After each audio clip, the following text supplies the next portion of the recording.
Hi అండి, ఎట్లున్నారు అందరూ? శ్రీరామ రామ రామేతి రమే రామ మనోరమే సహస్రనామ తత్తుల్యం రామనామ వరానమే. జై శ్రీరామ్. శ్రీరామనామం వచ్చేస్తుంది కదండి. మీ గురించి అసలు ముఖ్యమైన శ్రీరామనామంలో ముఖ్యమైనదండి పానకం. దానికి కావాల్సిన పదార్థాలు ఇవే. ఇంకా మొదలు పెడదామా మరి. ముందుగా యాలకుల్ని ఈ విధంగా ఒలుచుకోండి. తర్వాత మిరియాలు దానిలోనే ఆ రోట్లోనే వేసుకోండి. ఇప్పుడు రెండు కలిపి బాగా మెత్తగా, మరీ మెత్తగా కాకుండా మరీ పొడి పొడిలాడుతూ కాకుండా దంచుకోండి. చూడండి, ఈ విధంగా దంచుకోండి. తర్వాత కొన్ని యాలకులు పైన ఉన్న తొక్కుని కొన్ని తీసేసుకోండి, కొన్ని ఈ విధంగా ఉంచుకోండి.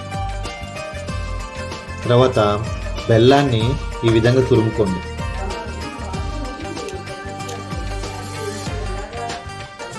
చూసారుగా, ఆ బెల్లం తురుముని ఇలా వేసుకోండి.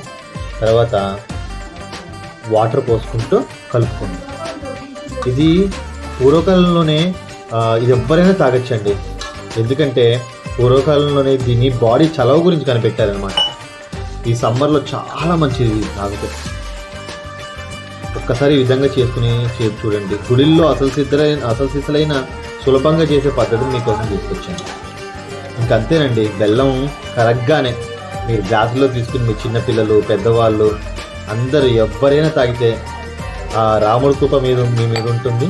అలాగే సమ్మర్లో ఎటువంటి డిహైడ్రేట్ కలగదు. ఇంకంతేనండి. ఈ వీడియో కనుక మీకు నచ్చినట్టయితే please subscribe, like and share. మీకు ఉండనా? Thank you.